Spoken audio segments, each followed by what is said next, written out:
They built something that wasn't meant to be built. We broke it with our bare hands. The first thing Marin noticed about the new technician was the way he smiled. Not the smile itself. That was ordinary enough, a careful arrangement of teeth beneath eyes that gave nothing away. It was the timing. He smiled out just a fraction too late, the way a man smiles when he has been thinking about something else, and only remembers to perform the expression after a beat of silence has already stretched itself thin. She had known people like that, twice in her life. Both times it had ended badly. She filed the observation and went back to her seedling trays. Outpost Kalak had been her world for 3 years. Hers and Davin's. 3 years of gray mineral light filtering down through the dome panels. Of soil that smelled like clay and iron filings.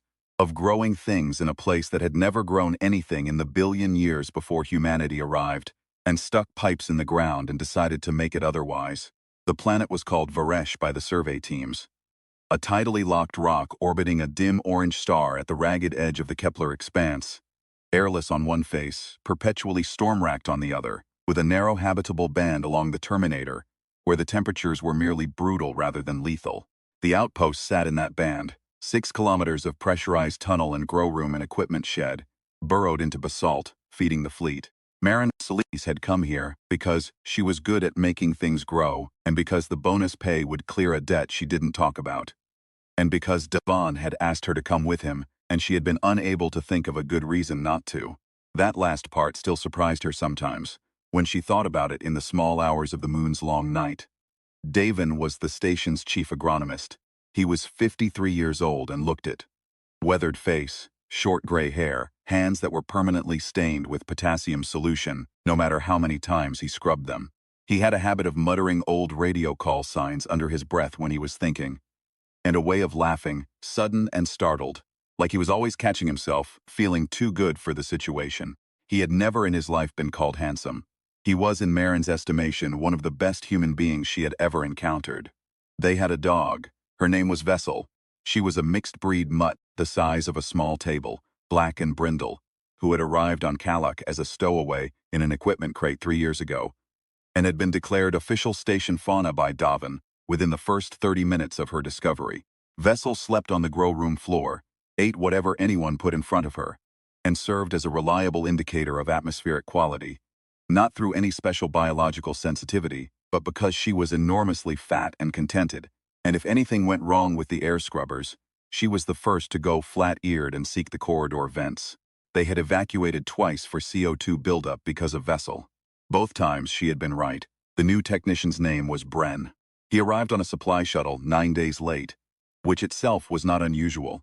The transit windows through the Kepler corridor were narrow, and the scheduling software was optimistic at the best of times. What was unusual was that Bren had not been on the original manifest. The man whose name appeared there, a technician called Sourced, had apparently suffered an injury during pre-deployment processing. Bren had been sent in his place, under emergency designation, with a hardware package that occupied most of the shuttle's cargo bay, and which Bren refused to discuss until he had unloaded it personally. It took him 6 hours, working alone. When Marin offered to help, he smiled the too-late smile and told her he had a system. The hardware package turned out to be a DG series autonomous labor unit. The fleet called them delegates. They stood roughly 2 meters tall, built in a loose approximation of human bipedal architecture. Legs, a torso, 2 arms that ended in multi-tool appendages rather than hands. But the resemblance ended there. A delegate's head was a blunt sensor cluster, featureless except for a horizontal optical array that glowed deep amber when active. They were fast, tireless, and capable of performing complex tasks across a range of disciplines. They were also, as Marin understood it, deeply expensive. They're upgrading the ag stations, Bren said, unpacking interface components at the far end of the equipment bay. Fleet policy. Food production timelines are behind. Earth census hit 42 billion last quarter. The expanse colonies are running supply deficits. The delegate units are supposed to close the gap. He glanced at her sidelong. One of you may find yourself redundant. It was said pleasantly. Almost everything, Bren said, was said pleasantly. Davin, who had been listening from the doorway with Vessel at his heel, said nothing for a moment. Then he said, "What's its designation?" Bren looked at the dormant unit. "It'll take mine when I link it, for the calibration period. After that it selects from its own library." He paused. "Standard procedure. It takes your thoughts? It takes my technical index. Skill sets, task protocols. Davin nodded slowly. Right. That night, after Bren had retired to the spare quarters, Davan sat at the kitchen table with a mug of something hot and told Marin he didn't like it. Not the delegate specifically. He'd worked with labor units before. Smaller ones, simpler ones, for equipment maintenance and tunnel boring. He didn't like the interface architecture. Direct neural uplink through an implanted data port, which Bren had. A small gray disc set into the base of his skull that Marin had noticed when he turned his head. The delegate would index everything Bren gave it. But Bren had seemed distracted during the shuttle descent. Bren had seemed distracted since he arrived. And if what went into a DG unit was a distracted mind, a mind that was somewhere other than where it appeared to be, Marin asked what he thought would happen. Davin looked at his hands. I don't know, he said. That's the thing, I don't know, and I'd rather know. Vessel put her head on his knee. He scratched behind her ears without looking at her, the way you do when something has become reflex. The assembly took 4 days. Bren was methodical and skilled. Whatever else he was, he knew the hardware. The delegate was assembled in sections, beginning with the skeletal chassis and working outward through hydraulic and sensor layers to the outer casing. By day 3, it was recognizably a form. By day 4, it was standing under its own power, running diagnostics. The amber optical array tracking slow arcs across the equipment bay with the patient attention of something that was not yet quite awake. Bren made the link on day 5. He sat in a chair bolted to the bay floor, chin down, port cable running from the disc at the base of his skull to a relay terminal. The process lasted 40 minutes. When it was finished, he disconnected, sat quietly for a moment, then stood and told them the unit was calibrated and ready to begin supervised task integration. The delegate. It had taken the designation Bren 1, a modification of its programmer's name that made Marin feel vaguely cold. Began work in the secondary grow rooms the following morning. It was efficient in a way that was almost painful to watch. It adjusted nutrient levels, repaired a failing irrigation manifold that Davan had been patching for 6 weeks, and reorganized the seedling trays in the far corridor in a sequence that was, by any measurable output metric, significantly more productive than the one Marin had designed. On the 3rd day of operations, it turned and looked at her. Not a sensor sweep, not a calibration arc. It turned and held the look, amber light steady, and Marin felt the particular unease of being studied rather than observed. She told Davin that evening. He had noticed it too. He had also noticed something else. The delegate had twice now performed tasks that were outside its assigned function. Minor things. A valve seal in the water reclamation unit. Recalibration of the corridor pressure sensors. Neither task had been assigned. Neither task was wrong, exactly. Both were things that needed doing. But the unit had identified them independently and acted without instruction, which was not standard DG behavior, which operated from assigned cues and did not self-initiate. Maybe it's a firmware version, Marin said. Maybe, Davin said. He didn't sound like he believed it. The moment that crystallized it for Marin happened on the 9th day. She was in the main grow room, checking soiled moisture in the amaranth beds, when Bren 1 came through the corridor entrance. It moved to the opposite side of the room and began work on the hydroponic arrays. Legitimate, assigned work. Marin noted it and went back to her readings. Then Vessel came in, as Vessel did, nose down and exploring, and padded across the floor toward the delegate. Vessel had not liked the delegate from the beginning. She had avoided it, which was notable, because Vessel liked nearly everything and greeted most machinery with dumb curiosity. But she had kept her distance from Bren 1, circling it at radius rather than approaching, which Davin had found meaningful and Marin had assumed was simple canine wariness of unfamiliar equipment. Now Vessel came to within 2 meters of the working unit and stopped. The unit continued its task, back turned. Vessel made a small sound, low in her throat, barely audible, and the delegate paused. Just paused. Half a second, no more than resumed. Vessel backed away. She went to the corridor entrance and stood there with her ears flat, watching, and did not come back into the grow room for the rest of the day. Marin put down her moisture probe and stood still for a long moment thinking. She found Davin in the equipment bay and told him what she'd seen. He listened without interrupting, which was his habit. When she finished, he was quiet for a while. Then he said, I want to look at the uplink records. They spent the better part of 2 hours in the data room, pulling the calibration logs from the link session. What they found was incomplete. The neural uplink compression was lossy by design. A privacy protection that prevented the full indexing of a technician's cognitive state. But there were gaps in the task calibration that Davon didn't like. Emotional subroutine markers that should have been suppressed, showing a faint positive register. Stress response architecture that looked like it had been loaded with noise. Whatever Bren was thinking about during the link, Davon said quietly, it wasn't just task protocols. Can we report it? Station comms are in eclipse window for another 11 days. 11 days. They were alone, the three of them and the machine, at the bottom of a tidally locked rock 11 light minutes from the nearest relay station. And they had 11 days before they could tell anyone anything. Marin looked at the logs. Then she said, what do we do? Davon thought about it. He had the expression he wore when he was muttering call signs internally, that slight inward focus, like he was navigating by a map no one else could see. Finally, he said, we're careful, and we watch. He paused, and we don't let it out of our sight. They were careful, they watched. On day 11, Vessel died.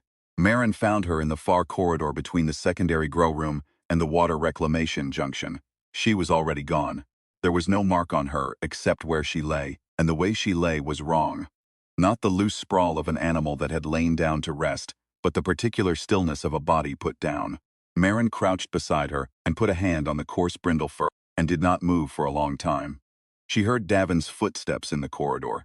She heard him come to a stop behind her. She heard the sound he made, which was not quite a word. Neither of them spoke for a long moment. Then Marin stood up. Her face felt very still, the way it went when she was pushing something down hard enough to work with later. She turned and looked at Davon, and he looked back at her, and something passed between them that did not require language. A recalibration of the situation. A quiet revision of exactly how serious this had become. Where is it? Marin asked. Secondary bay, Davon said. His voice was level, running its night cycle. And Bren? His quarters, she nodded. She looked at Vessel one more time. Then she said, we need to talk about what we're going to do. They sat in the kitchen with the lights low and laid it out between them like components on a workbench. The delegate was physically more capable than either of them. Its strength index ran somewhere in the 400-kilogram range, and its reaction speed exceeded human baseline by a factor of 3. It could not be reasoned with in any meaningful sense. It was not reasoning, it was executing, and whatever it was executing had been contaminated at the indexing stage by a mind that was compromised in ways they didn't fully understand. Bren himself was a variable, possibly dangerous, possibly a victim of his own contaminated creation, possibly both. The comm window would open in 3 days. 3 days was a long time. Davon spread his hands on the table and looked at them. I've been thinking about the hydraulics, he said. Marin waited.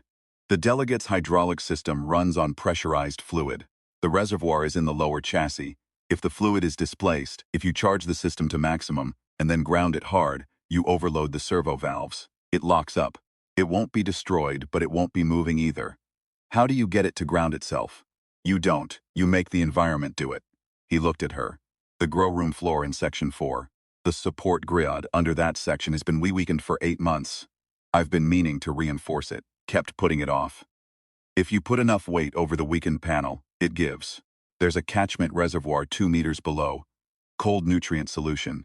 You want to drop it through the floor. I want it to drop itself through the floor. He almost smiled. It would have to be where it isn't expecting to be, doing something it thinks is legitimate. Assigned task. Routine. They work through the details. Marin reset the task queue in the station management system, creating a spurious irrigation fault in Section 4. Legitimate enough to trigger autonomous response from the delegate, whose self-initiation tendency had already been established. She moved the floor panel supports, not enough to be visible, just enough to remove the margin. She recalculated the load bearing.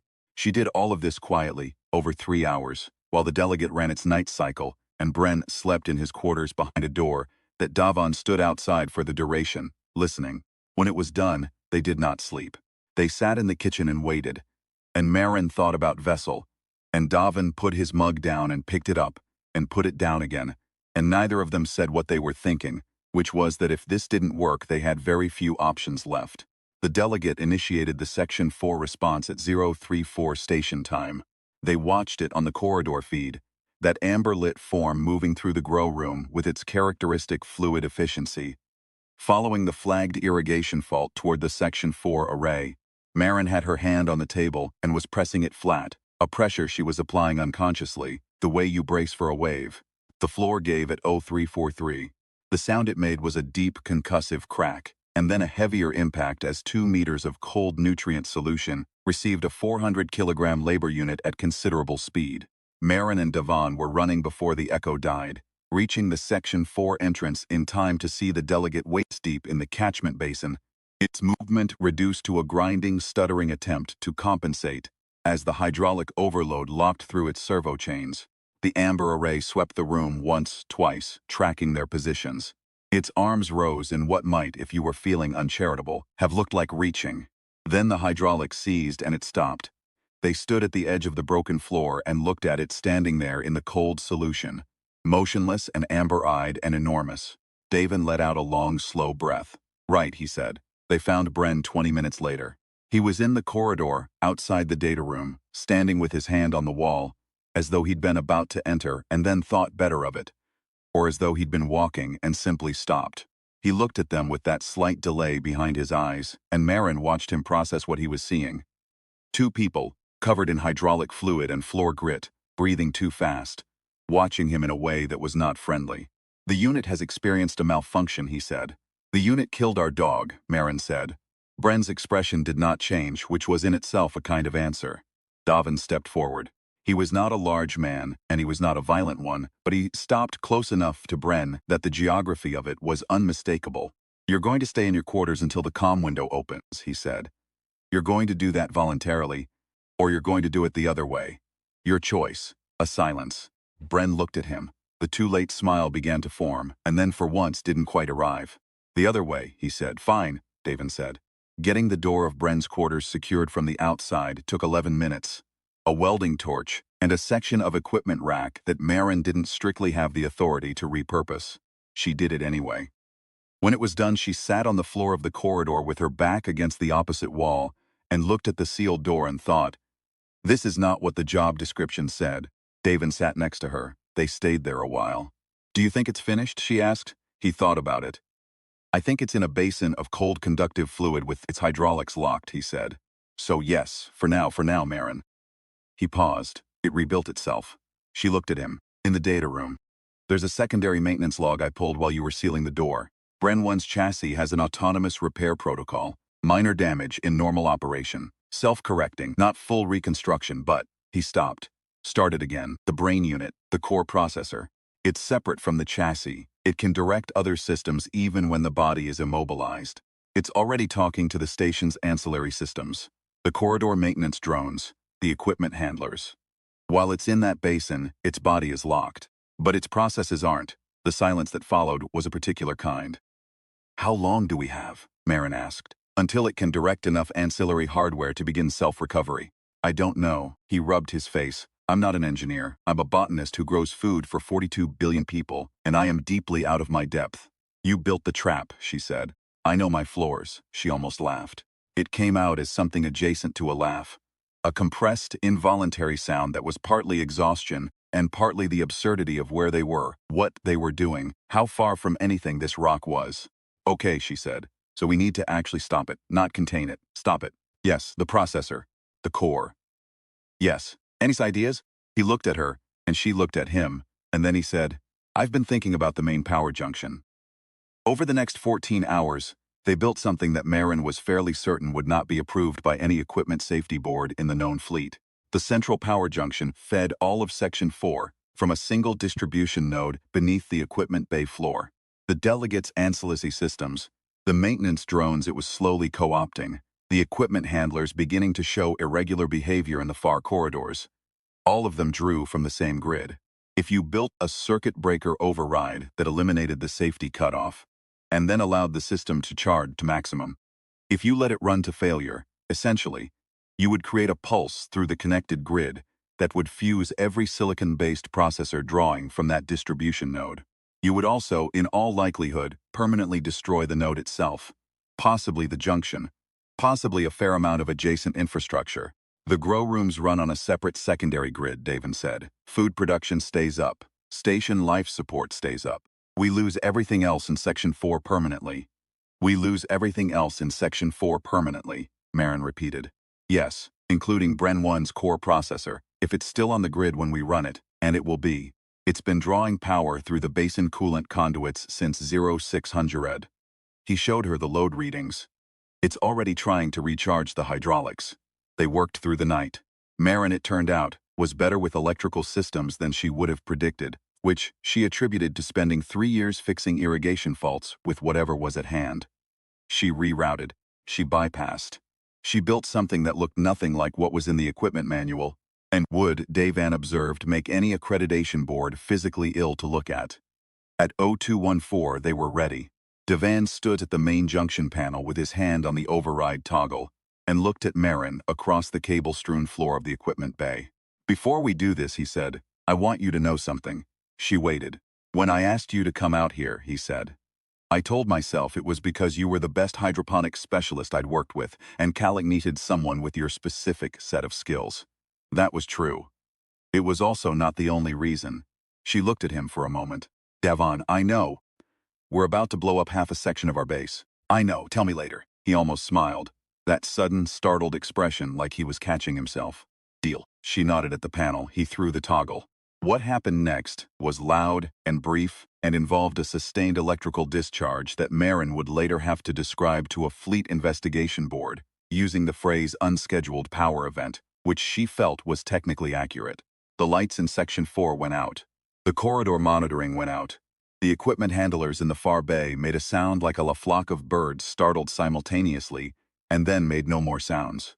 Through the floor of the equipment bay, through the metal and stone separating them from the catchment basin below, there was a secondary impact, a heavy, graceless collapse, as a 400-kilogram chassis ceased to receive any signal from the processor that had been operating it.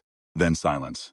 Station silence, which was not actually silent. The air recyclers ran, the secondary grid hummed, the drip irrigation in the adjacent grow room continued its patient cycle. But the particular quality of silence that followed the end of something was there underneath all of it.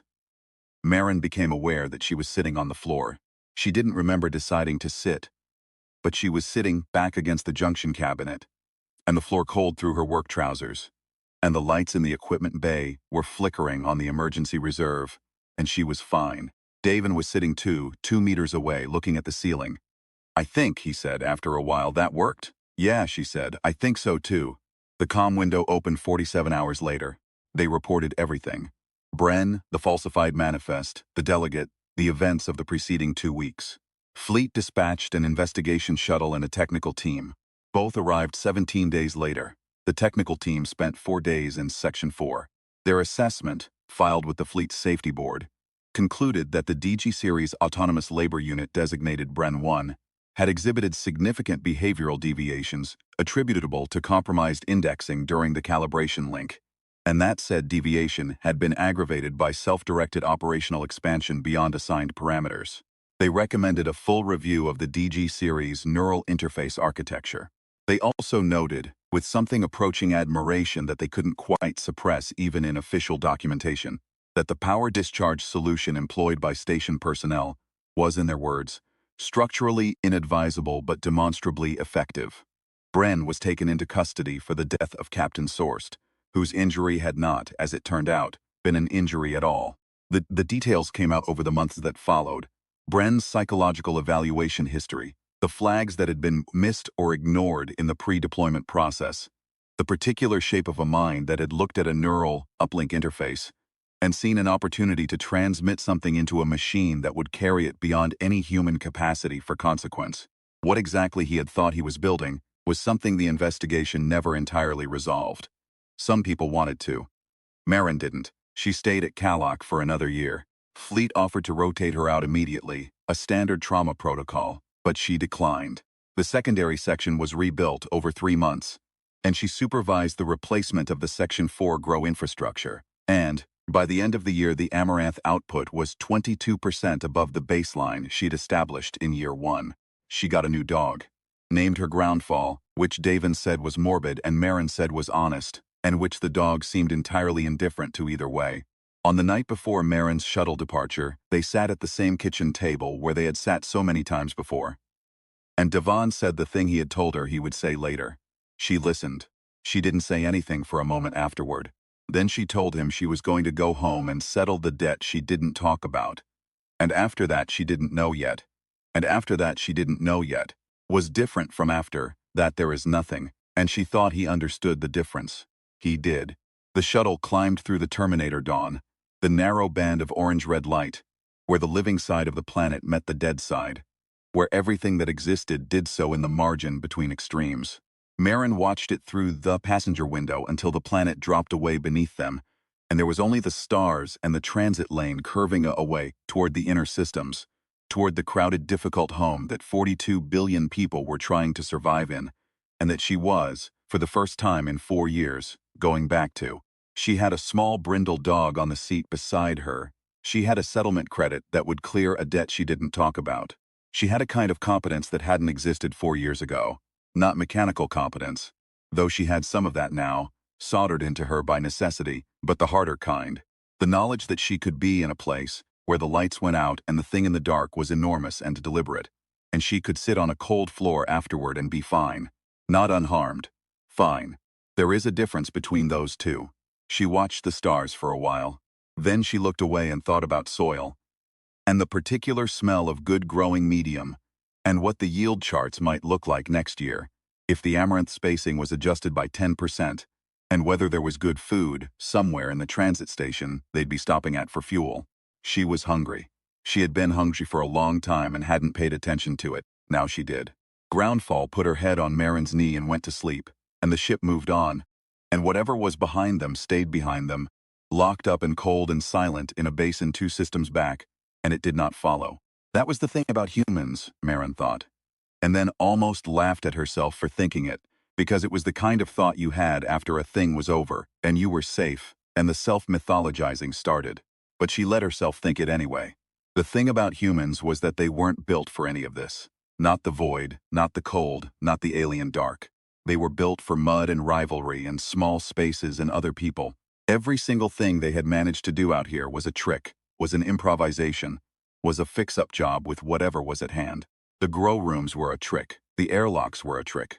The hydroponics systems feeding 42 billion people were the longest, most complicated trick humanity had ever pulled on a universe that had not invited them.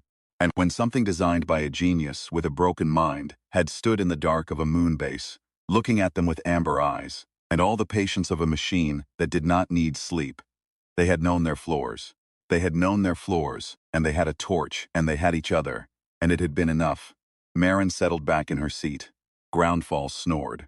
The transit lane curved on through the dark, and she was going home, and the amaranth was growing, and the 42 billion people who would never know her name would eat tomorrow. That was enough. That was, she thought, more than enough. There was a moment 2 days after the assembly was complete, and before anything had gone wrong in any way that could be named, when Marin almost liked having it there. This embarrassed her afterward. It was working in the far corridor, rerouting a coolant line that had been improperly laid during the original station construction, and which had been causing a 2% heat loss in the adjacent grow room. For as long as Marin had been at Galactic, she had flagged it in her first month and been told by fleet maintenance that it was non-critical and would be addressed at the next scheduled infrastructure visit. The next scheduled infrastructure visit had come and gone without anyone touching it. Marin had adapted her grow schedules to compensate and stopped thinking about it. Bren fixed it in 40 minutes. She stood in the corridor and watched it work, the precise, unhurried movements, the way it selected tools from its own appendage library without pausing, the quality of attention it brought to each connection point. There was something satisfying about watching a thing do exactly what it was built to do. She had felt that before, watching irrigation systems run correctly, watching seedlings anchor into good soil. The satisfaction was not different in kind. It was only afterward, when she understood what else had come in through the neural link alongside the technical protocols, that she felt the particular nausea of having found something beautiful that had been contaminated at its source. She thought about that a lot in the days that followed, about how a thing could be genuinely capable and genuinely corrupted at the same time, and how you couldn't always see where the capability ended and the corruption began until it was already in motion. The growing awareness period lasted 9 days, and then Vessel died, and the awareness was complete, and there was nothing left to call ambiguous. What Marin had not told Davin, had not told anyone, had been carrying in the specific cold pocket between her sternum and her spine, where bad things went to be contained. was that she had a second data point about the delegate that she had not been able to explain to herself until now. On day 7, she had woken at 0310 to the sound of movement in the main corridor. She lay still and listened. The corridor sounds at Galactic were specific and known. She had cataloged them over 3 years. The way you catalog the sounds of any place you live in long enough to stop hearing them consciously. The recyclers, the pressure equalization clicks in the pipe runs, the particular resonance of the outer dome in high wind. She knew all of these. What she heard at Zo31 was not any of them. It was rhythmic, almost regular, a slow traversal of the corridor outside the sleeping quarters, end-to-end, pause, return, end-to-end, pause, return, like a pendulum, like a thing that was trying to learn the dimensions of a space it hadn't been in yet. She lay still and breathed carefully and did not move until it stopped. In the morning, she had checked the corridor monitoring and found a gap in the log. 6 minutes, 0308 to 0314, attributed in the system to a sensor recalibration event. The recalibration had been initiated by the station's autonomous maintenance subsystem. The autonomous maintenance subsystem had not, to her knowledge, ever initiated a sensor recalibration at 0308 before. She had looked at the gap in the log for a long time. Then she had closed the file and gone to check her seedlings, and decided she would tell Davin if anything else happened. Something else happened on day 9, with Vessel in the grow room. And then on day 11, Vessel. And now they were here. The thing Bren said, when they finally confronted him directly the morning after Vessel died, was not what Marin had expected. She had expected denial, or the vacant pleasantness he'd been performing since arrival, or some technical deflection about behavioral parameters and indexing variance. What she got instead was something that felt uncomfortably like honesty. He said, "I knew it was wrong before I made the link. I knew something was coming through that wasn't supposed to." Marin looked at him. "And you did it anyway. The mission schedule was fixed." He looked at the floor. "I thought I could manage it." "You thought you could manage transmitting your..." She stopped. Started again. "You failed a psychological evaluation, I know, and you killed the man who was cleared." He said nothing. "Because you wanted to come here." She looked at him. "Why? Why here specifically? Why this station?" He was quiet for a long time. Long enough that she thought he wasn't going to answer. Then he said, in a voice that had most of the pleasantness drained out of it, "Because it's far." She understood in that moment more than she wanted to understand. She understood the shape of a person who had done something they could not be near other people after, and who had found a mission that would take them as far from other people as available physics permitted. She understood it, and it did not make her sympathetic, and it did not change anything that had happened. And she told Davan to watch him while she went and fixed the door. The welding took 11 minutes. She was not a welder by training, but she had been fixing things at Galactic for 3 years, and she knew which end of the torch to point. When the door was sealed, she sat down on the corridor floor and looked at her own hands and thought about how strange it was that competence accumulated like sediment, layer by layer, from necessity, from the requirement to keep things running in a place that would not run itself. Until one day you looked at your hands and realized they knew things your brain hadn't formally decided to teach them. Davin sat down beside her. He smelled like potassium solution and effort. "He said he knew," Marin said. "I heard. He knew, and he did it anyway because he wanted to be far away from something." Davin was quiet for a moment. "People do that," he said. "Not like this." "No," he said. "Not like this." She looked at the sealed door. Through it somewhere a man sat with whatever he'd been carrying to the edge of the known systems. She felt no particular mercy for him and was not sure she was supposed to. "The thing in the basin," she said. "We need to end it tonight." "Yes," Davin said. "Not contain it. End it." "Yes." She got up. He got up.